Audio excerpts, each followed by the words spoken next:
Welcome to the October 23rd Diversion Authority Finance Committee meeting. Don, would you please call the roll? Mayor Jarvis. Here. Mayor Mahoney. Here. Mayor Carlson. Here. Mr. Steen. Ms. Thompson. Here. Ms. Johnson. Here. Mr. Redlinger. Here. Mr. Granberg.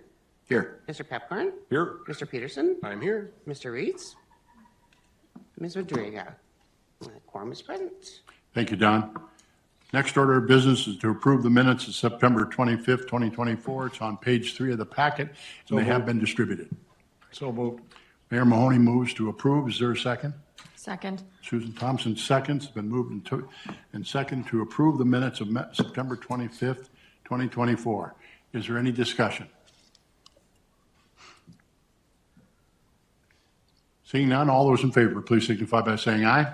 Aye. Opposed? Motion carried. Thank you. Item number 3 is to approve the order of the agenda.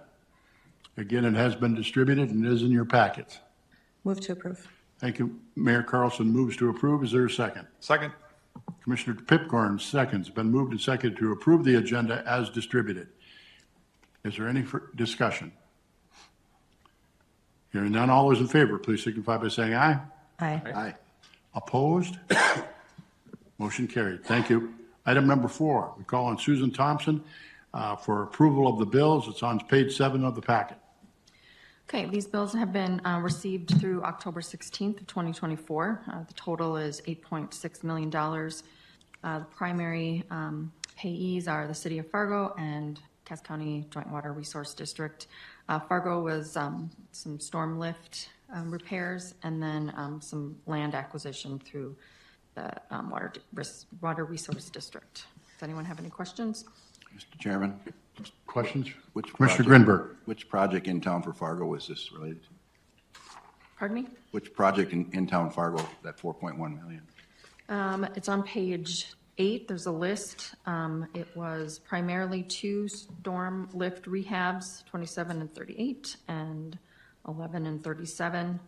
And then the other item was part of the South University wall repair. I noticed it looks like that's been completed, so it's fine.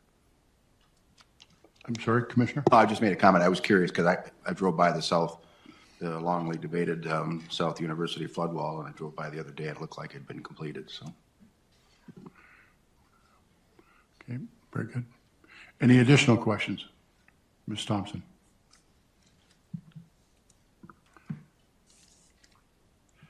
This is an actionable item to approve the bills. Move to approve. Mayor Mahoney moves to approve. Is there a second? I'll second. Mr. Redlinger seconds. Been moved and seconded to approve the bills as presented by Ms. Thompson for $8,638,140.44. Is there any discussion? Mr. Chair, just real quick, I just want to point out that Clay County is being reimbursed $192,000, and obviously none of that money is from Minnesota. That's coming from North Dakota and the federal funding in the state of North Dakota. So to me, that's not quite appropriate, but that's just my opinion. Thank you. Thank you, Mr. Pipcorn. Is there any other discussion? Don, would you please call the roll? Mayor Jarvis. Yes. Mayor Mahoney. Aye. Mayor Carlson. Yes. Steen. Ms. Thompson. Yes. Ms. Johnson.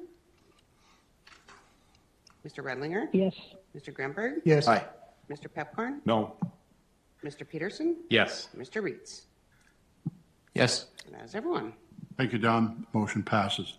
Item number 5 is the finance report. Again, we call on Susan Thompson, Finance Director for the City of Fargo. It's on page 24 of the packet. So page 24 lists the revenues and expenditures year-to-date for 24 and then historic. And then page 25 is the statement of net position.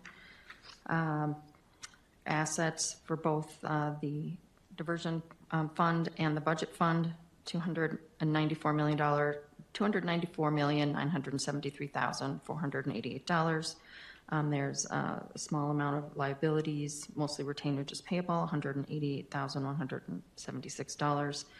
So total net position, $294,785,312. Thank you. Are there any questions with regard to the finance report?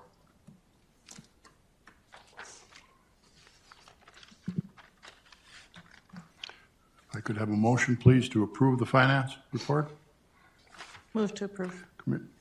Thank you. Mayor Carlson moves to approve. Is there a second? Is there a second? I'll second. Commissioner Pipcorn seconds. Been moved and seconded to approve the finance report. Is there any further discussion?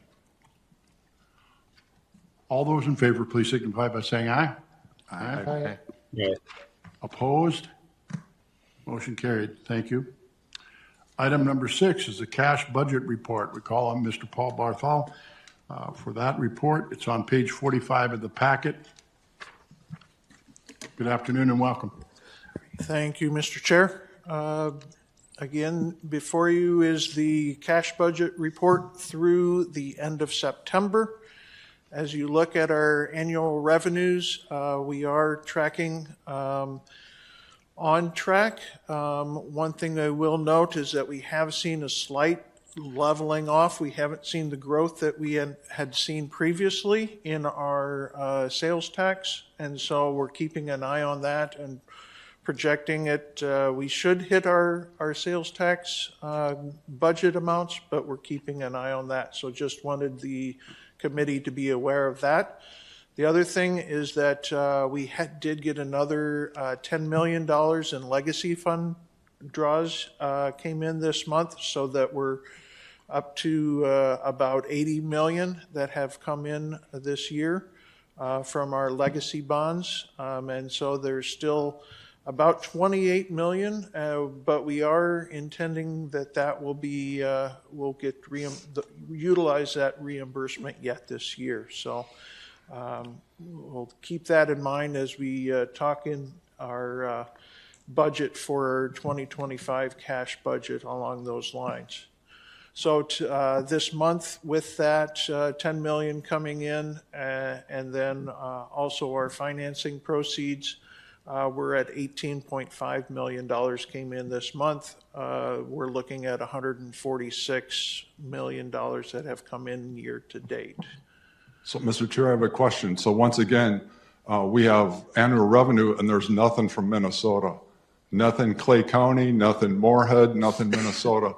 And so we have members on the finance committee that are have no money in the project voting on distributing money. And to me, that doesn't really seem ethical. Thank you, Mr. Chair. Thank you. Mayor Mahoney. I would remind Commissioner Pepcorn that when we originally did this project, we did a JPA with the City of Moorhead, and they're a willing partner to us.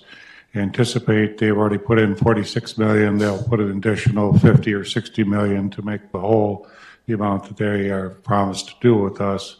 Unfortunately, they have the same issue that they've had forever, is they have to go to the state of Minnesota and ask for the money, which they're going to do. Paul, the only other thing I'd say is when you talk about sales tax lagging, if we go year to year, it always lags a bit. We're not up to date on that particular number. So it always seems like it lags at this time of year, and then at the end of the year, we're where we're supposed to be. In talking to Susan in finance, it appears that this will happen again this year. And some of this is just reporting, and it doesn't really follow where the true money is. That is correct. Typically, we do see a spike November, December in the sales tax for Black Friday, Christmas, that way. But that's with the delay and the lag that does tend to do that. Like I said, you look year on year, we pretty much matched where we're at last year on sales tax. And we can get into that. So we've got that sales tax report that was included in your packet. We can get into that in a little bit more depth with that discussion. But just where we're tracking and month on month this year,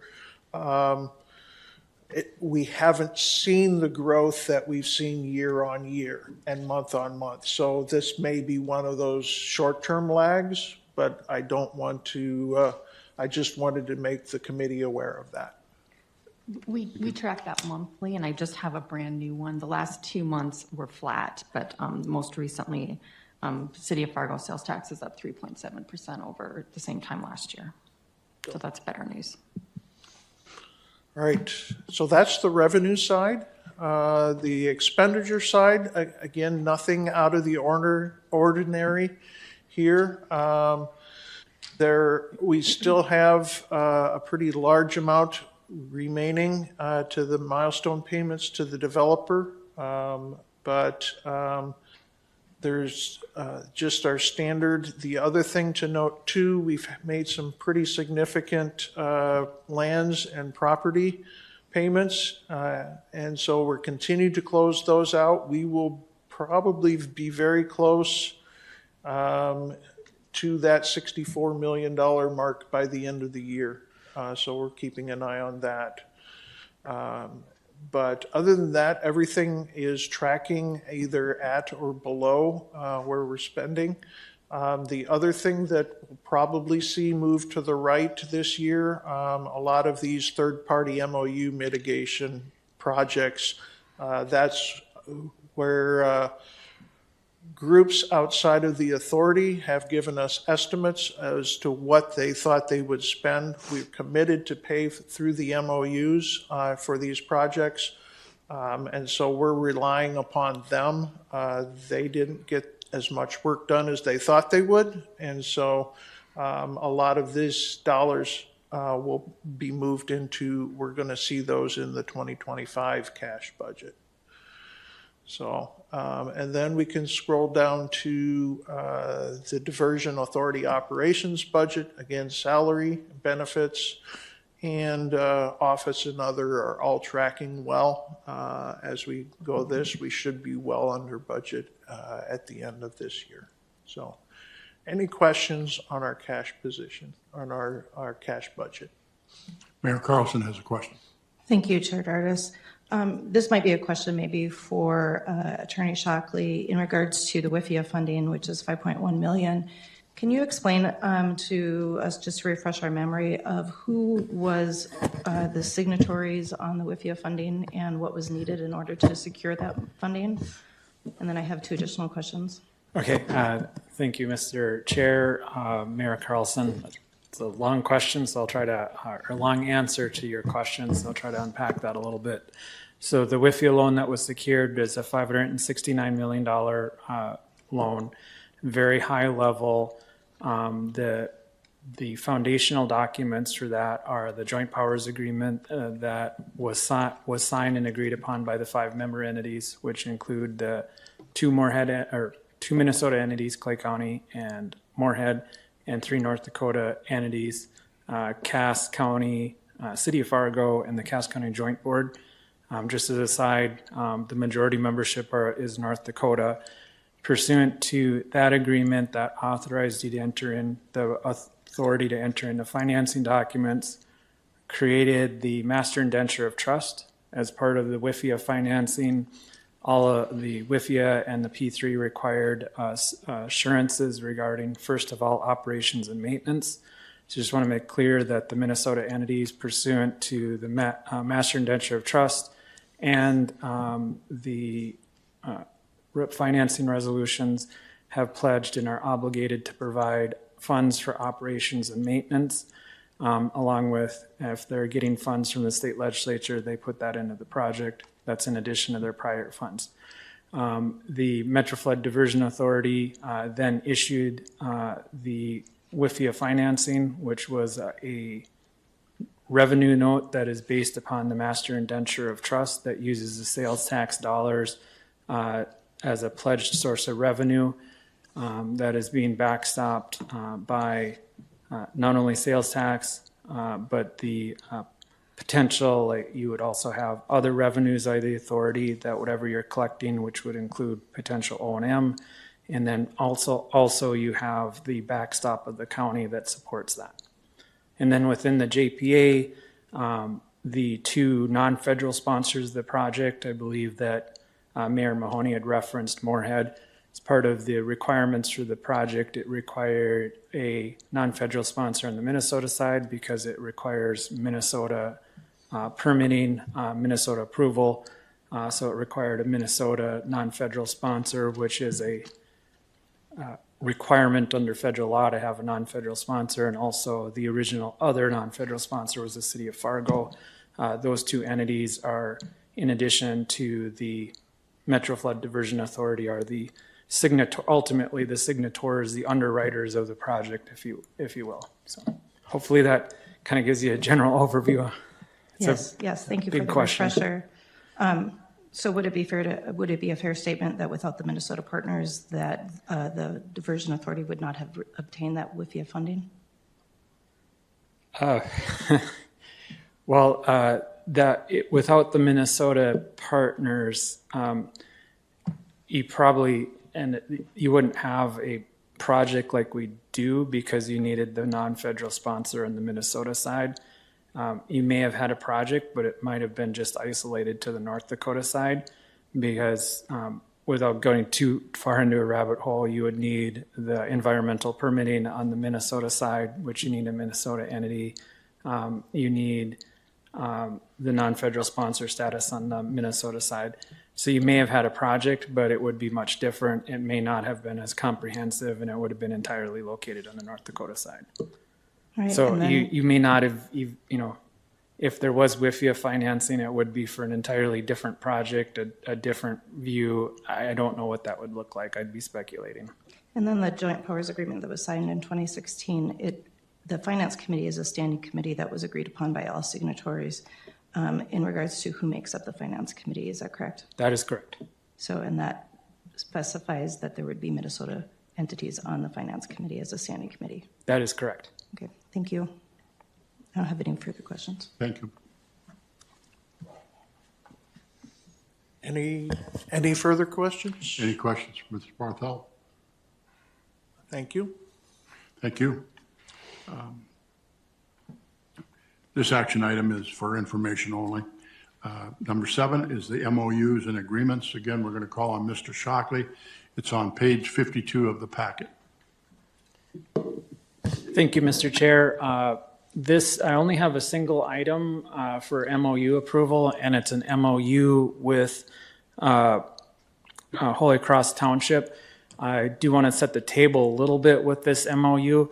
You'll recall back when the board approved the settlement agreement with the Upstream Coalition, Buffalo Red Watershed District, and the city of Comstock. Included within that settlement agreement was a reference to completing an MOU with Holy Cross Township. That was because Holy Cross Township was disputing the authority of Minnesota DNR to issue a permit within its jurisdiction. And so as part of that settlement agreement, the authority covenanted that it would try to reach an MOU with Holy Cross Township to potentially resolve the township's concerns. Through the great efforts of Chris Backyard and company, we were able to achieve the Holy Cross MOU, and that is included within your packet. There is currently construction being completed by the Corps. That's construction that's paid for by the Corps, and this allows for further additional construction of the core components of SE4 and 5 in that area. And it also has some access requirements and some other, as with our standard township MOUs that we've been entering into, has some relief for their lost tax revenue, and then a payment for approximately 3 miles of new township roadway. So happy to answer any questions. I would defer to the technical team on the technical aspects, but I wanted to set the table of why we have this MOU in front of you and the significance of it, that it was one of the things that was called out in the settlement agreement, which was previously approved by the board. Thank you, Mr. Shockley. Questions? Anyone from the Finance Committee have a question? Move for approval. Commissioner Grinberg moves to approve. Is there a second? Second. Commissioner Peterson seconds. Been moved and seconded to approve the Holy Cross Township and the Metro Flood Diversion Authority's MOU. Is there any discussion?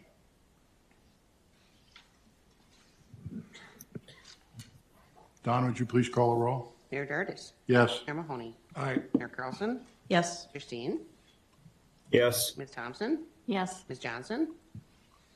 yes, Mr. Redlinger, Yes. Mr. Greenberg, Aye. Mr. Pepcorn, Aye. Mr. Peterson, Yes. Mr. Reeds. Yes. That is everyone. Motion passes. Thank you, Mr. Shockley. Item number 8, a Diversion Authority Board approval of contracting actions. We're going to call on Mr. Paul Barthol. These are on pages 84, 86, and 94. Paul? Thank you, Mr. Chair. In front of you are 2 contracting action items. The first is a letter and approval to ask the Corps to do some work on the authority's behalf and to reimburse the Corps for that work.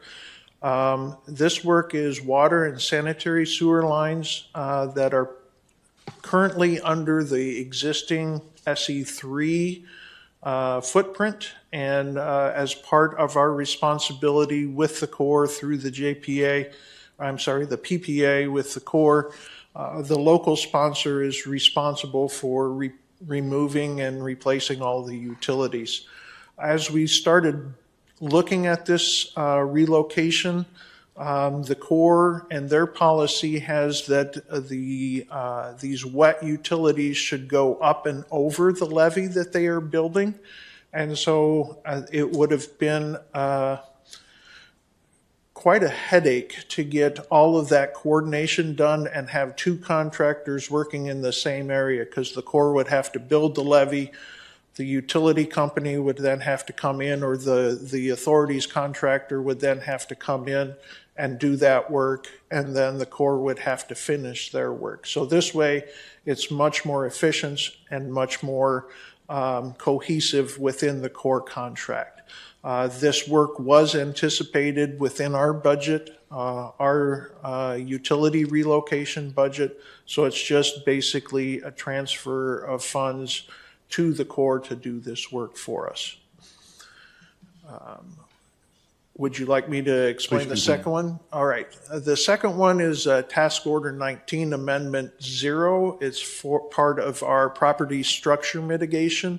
Per the resolution that was passed by the board, anything over $200,000 for task orders or contracts have to come before the Finance Committee and the board. And so this one was anticipated to be below that $200,000 mark, but as the bids came in, they were about 40% higher than our engineer's estimate. And so we did some background work on this. I did not feel comfortable recommending for award initially with that delta between the engineer's estimate, but we pulled the 2 contractors because if you look at the contracting amounts, they're actually very close. They both took a very similar approach to these contracts. One of the issues that they did note is that the house itself was very close to the river, and they did not feel comfortable in salvaging that building. They felt if it got up on blocks and something went wrong, it would be in the river. And so they both priced it to demo the house, whereas the engineer's estimate had it as a salvage, since it is a newer structure. It's also, this is the Paul Bunyan Tree Farm, just north of Oxbow, so it's about 10 acres. And so there was concern by the contractors as to what all was on the site and what might be out there. And so there's a bit of a risk reserve in their contracts, in their bid prices for that. So with the consistency between the 2 bids and their explanations that way, this is also a very unique site in that we have 4 structures on the site, 3 of which we're removing. The 4th we have to protect until we get clearance from SHPO. And so the contractor will be on site protecting that, and they'll be responsible for the maintenance. We would like to continue moving forward with this contract because this land is also going to be utilized by the Army Corps for one of their forest mitigation sites. And so in order to clear that land, we need to get these structures off of there. So we are recommending this award for the $269,975. Are there any questions on either of these? Thank you, Mr. Barthel. Questions on the first item? Anyone from the Finance Committee? Questions on the second item?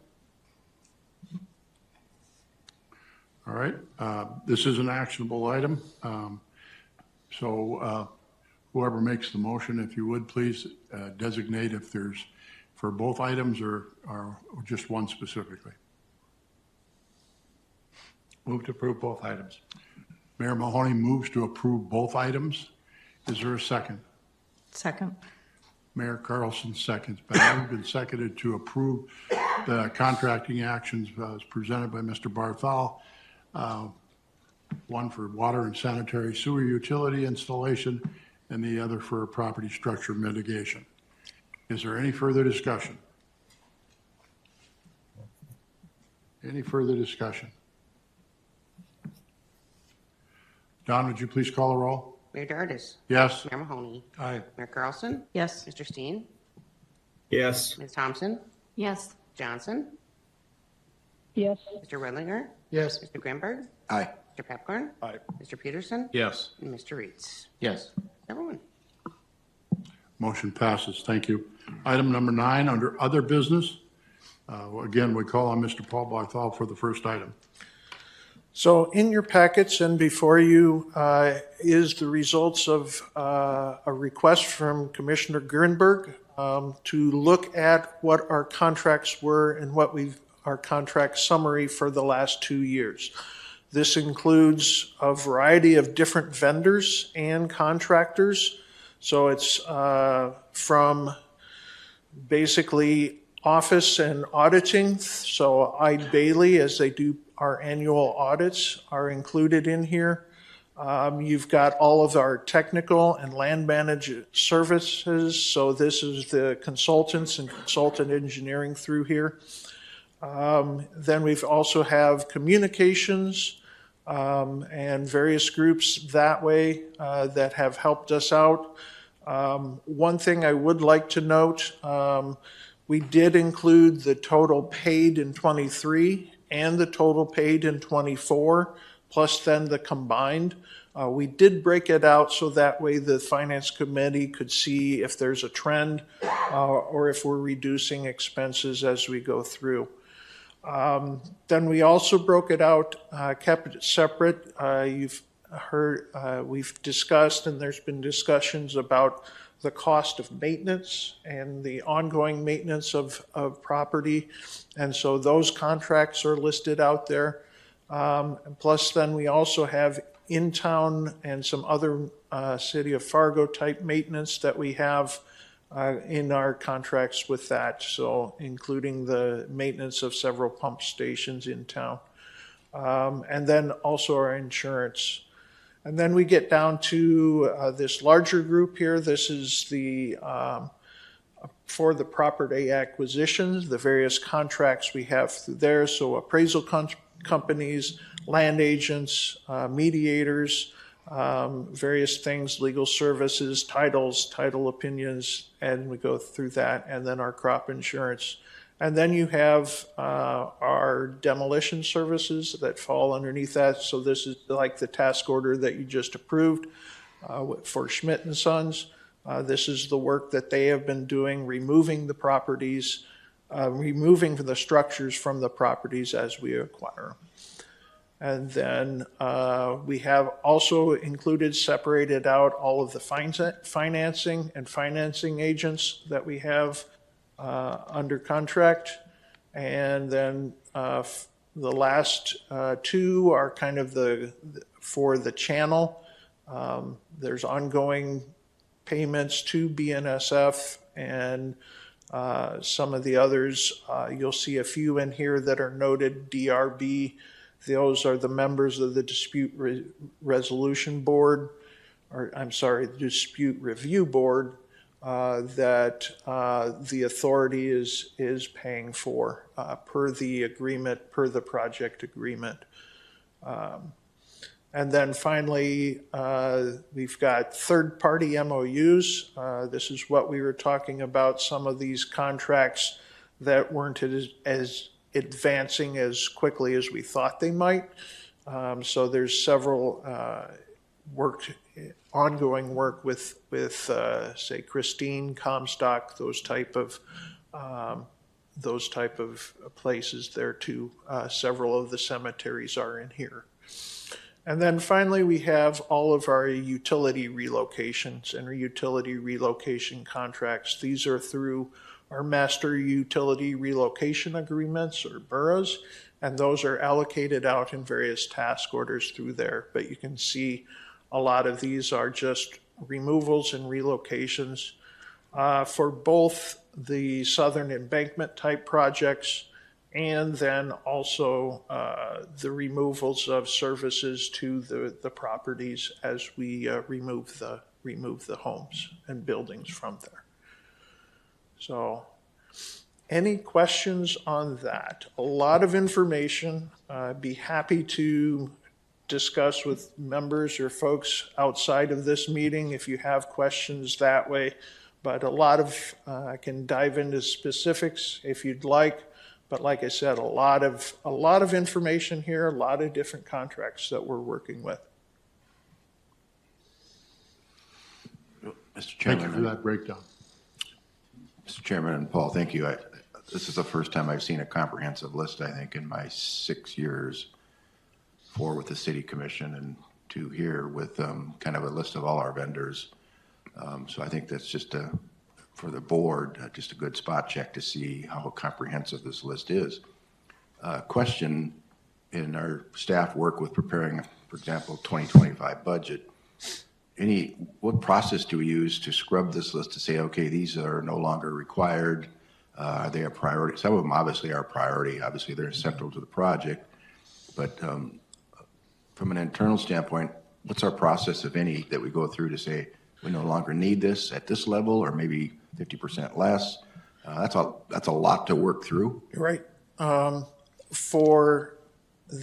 We can start at the bottom. For all of these utilities, we have a tracking sheet and we have all of the MURAs that we have agreements with, and then within that we have the scope. And so we have a pretty comprehensive tracking sheet of what they're going to spend, what they've spent so far this year, and then what we anticipate them spending next year.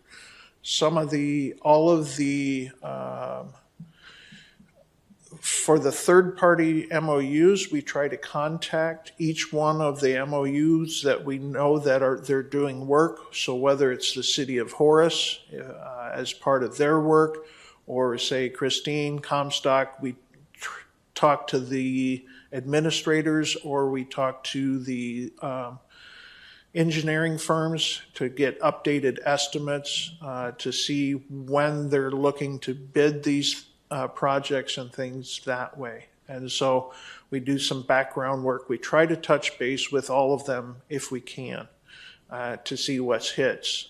Same thing, the channel, we have a good understanding of that. A majority of that work, a lot of this is the Magellan, the utilities that were included in there. We know that those are done, so we don't have to include those.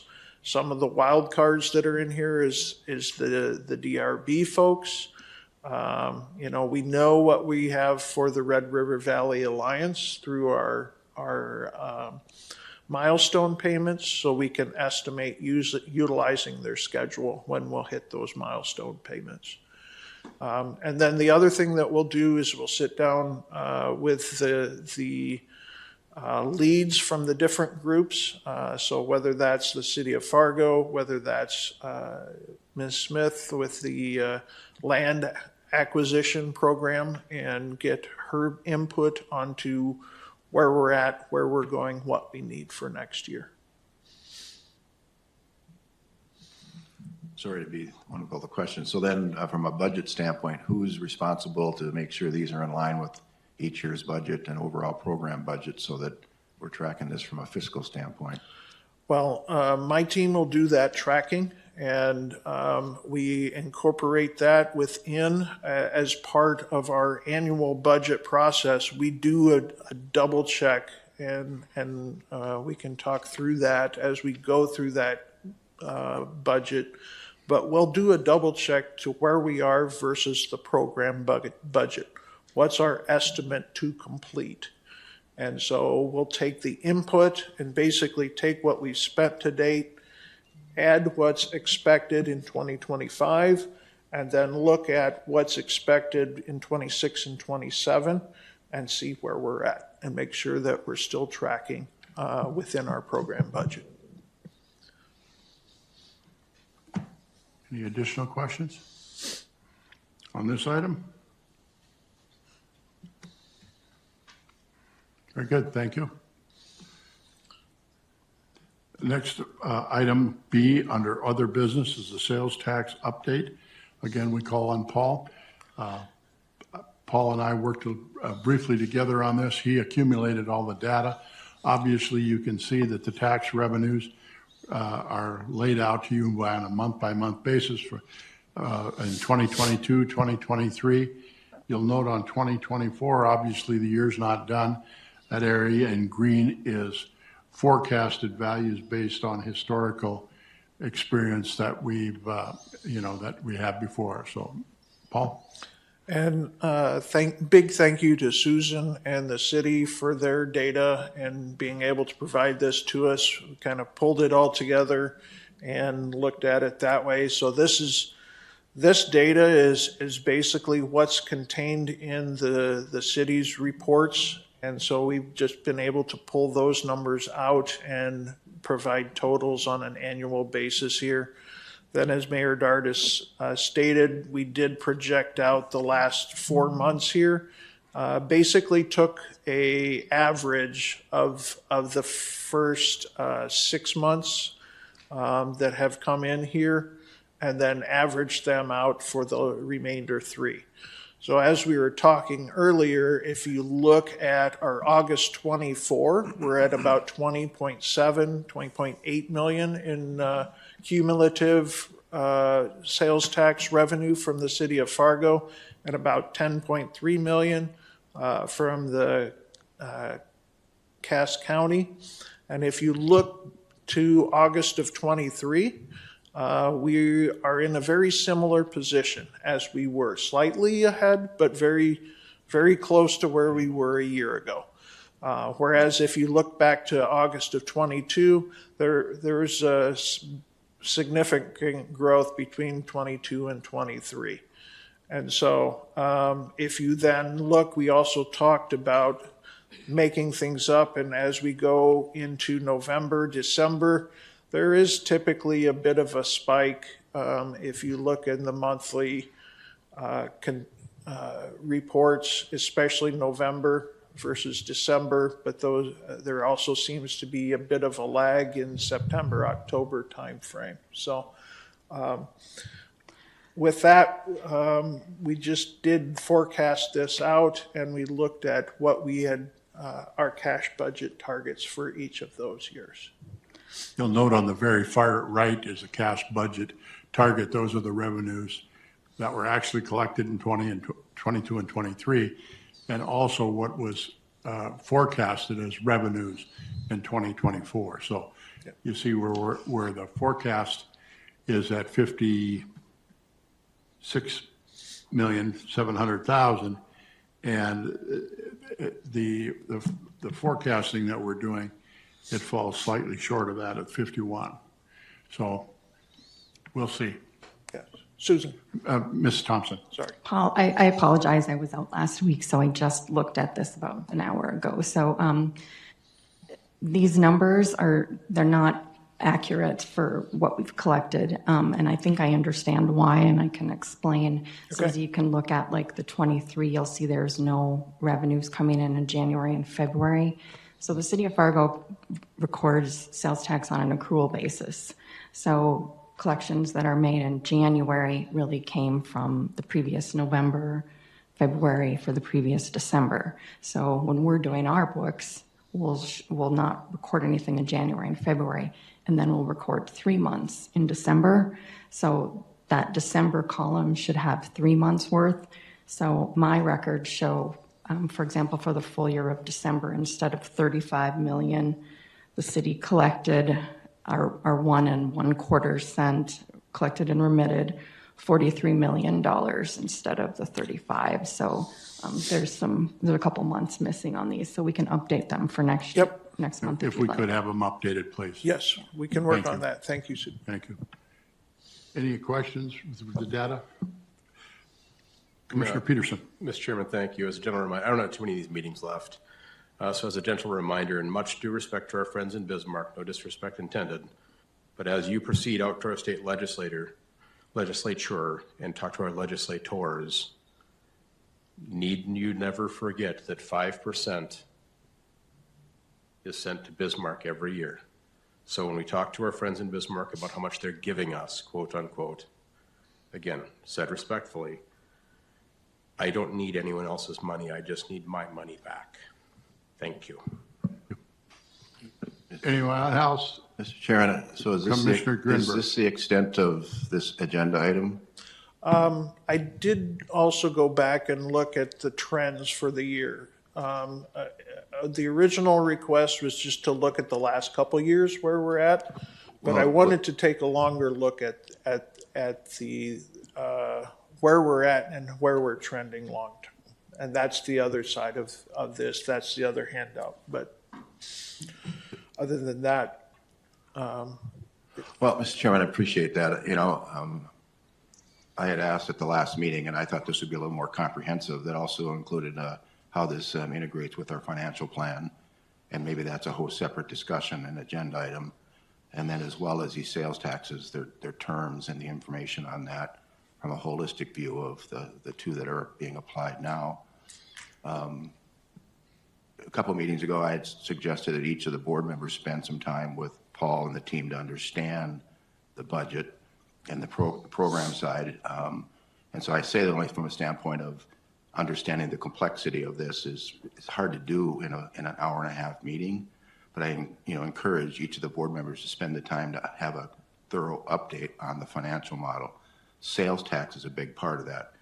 And so as I shared last month, my notion or my idea was that that financial model update should take place. And we had to deviate a little bit with our full afternoon tomorrow with our candidate recruitment. So I'd like to have this extended into the November meeting, because I think it's critical that the people making decisions here have a full update as we move into the next 2 years of this project. There's a lot of heavy lifting coming yet.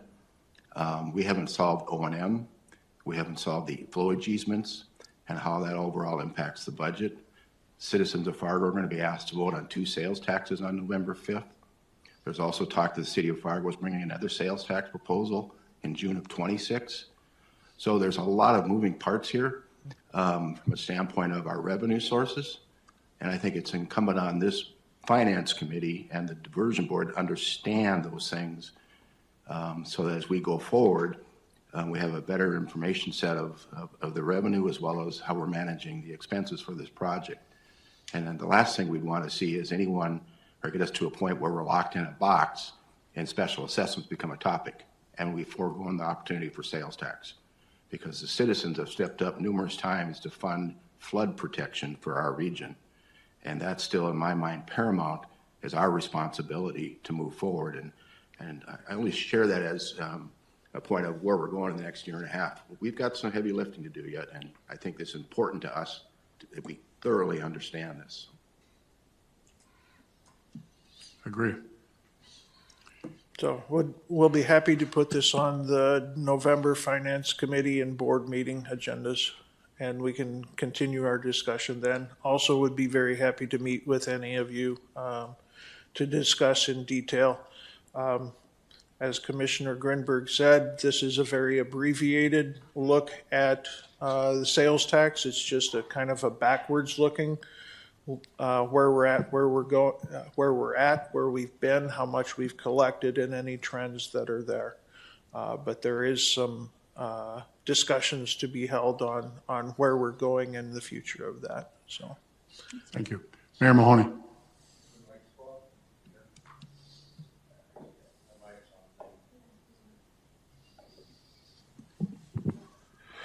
I think what Commissioner Grimberg is really looking for is that notoriously we went through a financial plan that was projected out, and it's been projected out for many years now. And we went up and down, is that the average sales tax theoretically is supposed to be a percentage and a half. If it beat that, then we'd be okay. If you looked at the numbers, we've been ahead of that. But I think that what he's really asking for is just as we update it. 2026 and 2028, utility tax, of which $0.25 goes to flood protection, goes away. Our 26 sales taxes going back on the ballot will be a $0.25 sales tax. That helps us defray the utility costs for the city of Fargo. And Commissioner Pipcorn and myself and the commission have to discuss that, exactly where we want the $0.25 to go. But I think what Commissioner Grenberg is asking for is, can we relook at our finances just to see where they're at as far as going forward? And it's my understanding we also have some core money that's going to come back into the project at the end of the project as well. I don't know that that's been taken into the projections. And in my brain, that's been a considerable amount of money. So that also helps to offset any of the changes in the financial plan. So I think what you're asking for is us relook at it as a finance committee, and, be aware of the lifts that are coming in the next 2 years. Exactly, Mr. Chairman and Mayor Mahoney, exactly. It's, nobody can predict the future, but it could be very likely a year from now we're sitting here talking about a portion of that sales tax. Don't want to have that discussion, but it could be. To your point with regard to the core, that money is, what, 5 or 6 years after everything's functional, if there's any dollars that are going to come back. So that's certainly a difference between 2028 and 2032 or 33. So that's not a big, it's a difficult part to put in there to do that forecasting because of that 5-year difference, 5 to 6 year difference. But I remind you, we have a sales tax that goes for 50 years. So the only changes that come as time goes on is the ability to decrease that amount of tax over time. Yes, sir. And as I see it, we are less than 1984 that will run out because it seems like the sales tax are running ahead of projections. So it'll be an interesting dialogue. But again, as we all know, this is a 30-year project. Yes, sir. Mayor Carlson. Thank you, Chair Jarvis. I would propose, Sue, that maybe we look into contracting or connecting with the University of Minnesota Extension because they can do some pretty deep analysis of sales tax. You know, when we had the local option sales tax up in Moorhead, they did a study and came back with the 30-page document that laid it all out and actually informed us of the fact that 30% of it was coming from outside sources outside of the city of Moorhead, and also gave us some projection because, as Mayor Mahoney was saying, the projected revenue that's coming in is usually above what is predicted. So it might give a good analysis moving forward, and also show the constituents the amount of the funding that is outside of the taxing district. I would imagine in Fargo and Cass County it's going to be significantly higher than 30%. Any additional questions or comments with regarding to the sales tax update? All right, we'll move on to item C, please.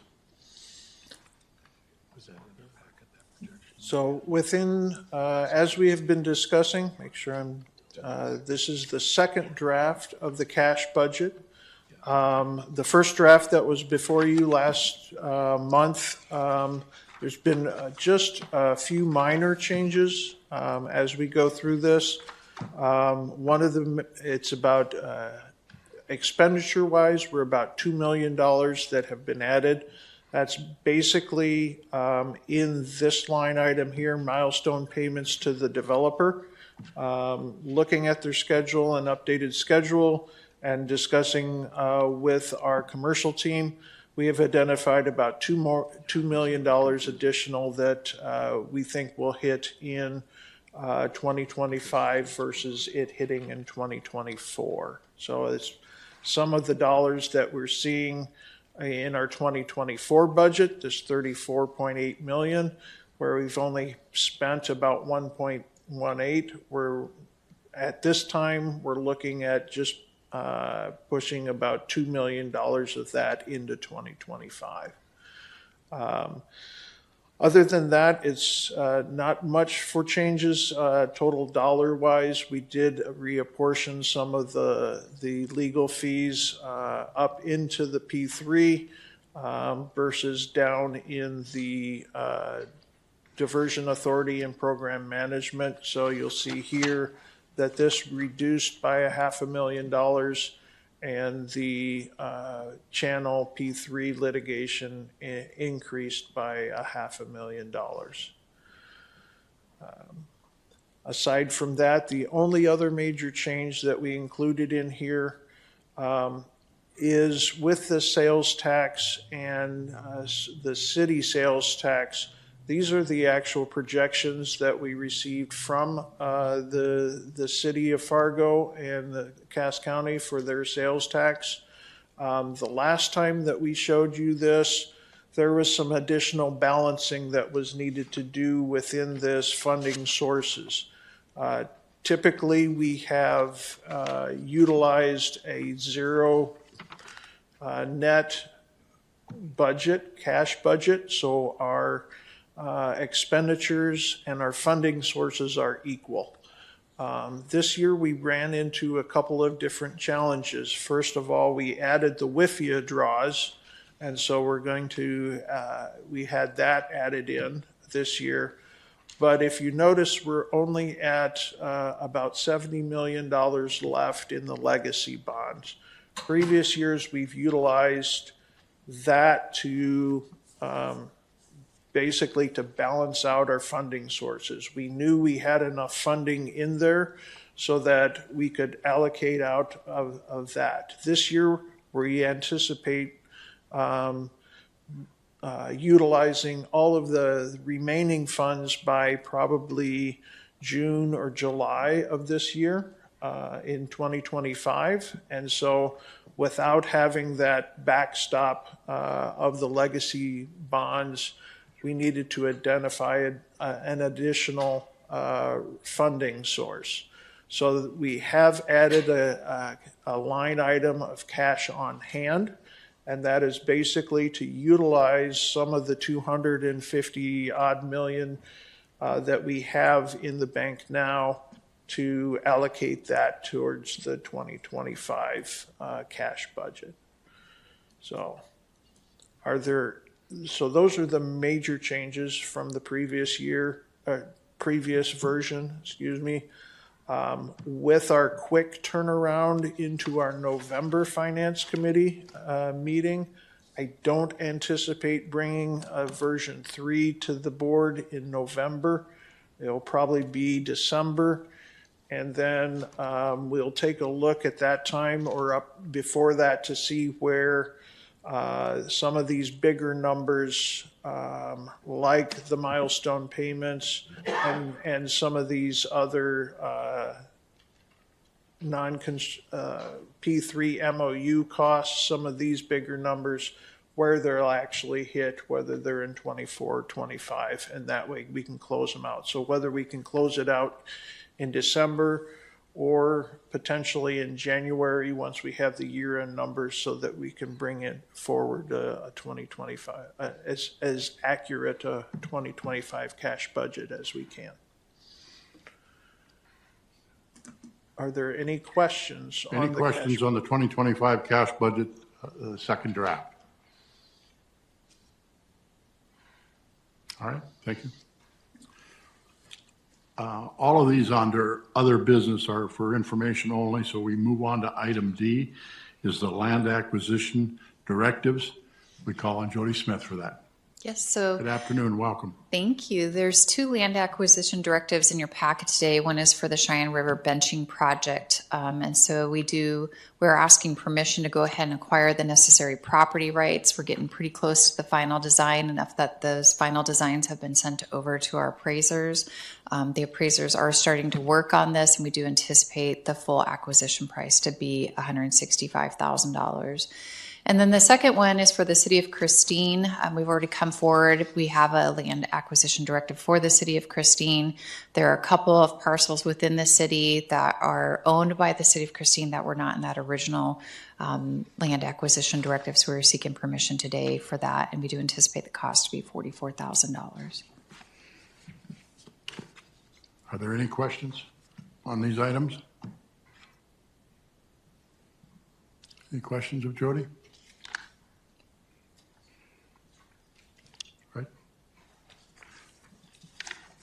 Thank you. Yep, and that's an actionable item. Yep.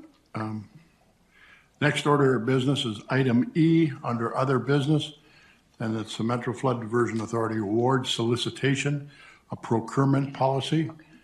Mr. Chair, sorry. point of order. That's an actionable item. The land acquisition directives that I need apologize. approved. It is No, an that's actionable okay. item. I Thank you. circled back. A motion, please, to approve. Mr. Chair, so moved. Commissioner Peterson moves to approve the land acquisition directives. Is there a second, please? I'll second. Commissioner Pipcorn seconds. Been moved and seconded to approve the land acquisition directives as outlined by Ms. Smith for a total of $44,000 and for $165,000. Any further discussion? Don, would you please call the roll? Mayor Dardis. Yes. Chair Mahoney. Aye. Mayor Carlson. Yes. Mr. Steen. Yes. Ms. Thompson. Yes. Ms. Johnson. Yes. Mr. Redlinger. Mr. Grimberg. Aye. Mr. Pepcorn. Aye. Mr. Peterson. Yes. And Mr. Reeds. That is everyone. Thank you, Don. Motion passes. Now we move on to the award solicitation and a procurement policy. Robert Wilson, County Administrators, Cass County. Mr. Chair, Welcome. Mr. Chair, members of the Finance Committee, good afternoon. Items E and F are a description of a couple of policy concepts that, without objection, will be effort will be made to move forward, reduce them to actual text, and present to the Planning Committee next month, and if forwarded, then brought on to the full board. And wanted to give you a review of the concept this afternoon, and really get any feedback, any input that you would like to provide as we put those together. The award solicitation and procurement policy would simply look to require that the executive director seek a chair's concurrence before expending funds to submit any award submission moving forward. If the authority, if the project was going to submit any award application, to may have some awareness with the board chair on that. And then another element with that would be not to utilize contracted services to prepare any application materials that might be required if we were to submit any award applications. And then finally look to also get that chair concurrence and understanding if there were going to be any travel. If awards were in fact awarded prior to taking such travel, booking and making trips outside of North Dakota or Minnesota. So that is the award solicitation procurement policy. Again, these are concept level. At this point, we will work to reduce those to actual language, and I would certainly appreciate any feedback or comments that you would have as we look to draft that policy for ultimate consideration next month. Thank you, Mr. Wilson. My mic is on dead too, so. Mr. Chair, thank you. There's actually one to your left should you need it. I think that, Mr. Wilson, if you do, as you're roughing us out, I'm biased. I hide that from no one. I think our travel policy within CAS is pretty sound. I would mimic that regarding just the baseline of travel expenditures, meaning reimbursables for coach fare, because I think we had a prior director that didn't follow many of our policies, if at all. So I think that would be great to start as a baseline and evolve from there. Thank you. Thank you, Mr. Peterson. Mr. Chairman, my only comment, I think it's. Commissioner Grinberg. Oh, I'm sorry. Commissioner Pepper. I fully support taking it from concept to paper to see what it looks like. I would also just reiterate the discussion maybe from Mayor April or May on a drafting and operating approval schedule that covers the authority of the responsibility of the board, various committees, the executive director, that covers governance, fiscal, and this is certainly one of those or two of those items that could be added to such a document. And I think we had left that discussion that when we hire a new director, that will be advanced to more of a draft form. So that was where my head was as I was listening, but I fully support putting something on paper. Thank you. Here, we Do you have can, anything else? Nothing. Nothing else on. I think Commissioner Peterson has 3 working microphones over there, and I have 3 non-working You can ones. share this one. Anything else for Mr. Wilson? Please. Chair Dardis, because we were having a little microphone shuffle over here, I didn't hear what what Commissioner Peterson had said, but I'm assuming that it was the approval would be for the chair and the vice chair to sign off on any of the requests made by the executive director in regards to soliciting awards, procurement. Okay. And then MFR policy is passed regarding travel expenses. Thank you. It was fun. Here we go. Anything additional for Mr. Wilson? Do you have anything additional for us? Nothing else on that one, barring any additional questions. I could quickly move on to item F if you're ready. Please do. Yeah. Similar policy concept for item F would be a sponsorship policy that prior to engaging in any kind of sponsorship, be it a conference, be it conferences primarily, I think is what would be looking at, is that just make sure that prior to an executive director taking any action to expend funds to sponsor a conference or some other event, that the chair, vice chair would need to be aware of that and concur with that action. That concludes my report, barring any questions. Thank you, Mr. Wilson. Finance Committee, any additional comments or questions on this? If we had any, you could hear us. All right. Anyone? All right. Thank you, Mr. Wilson. I think I've lost control. The next meeting is November 20th, 2024. Does any member of the Finance Committee have any other business that you'd like to bring forward at this time? You silence us all. Does any of our staff have anything that they'd like to bring forward in other business at this time? We stand adjourned. Thank you.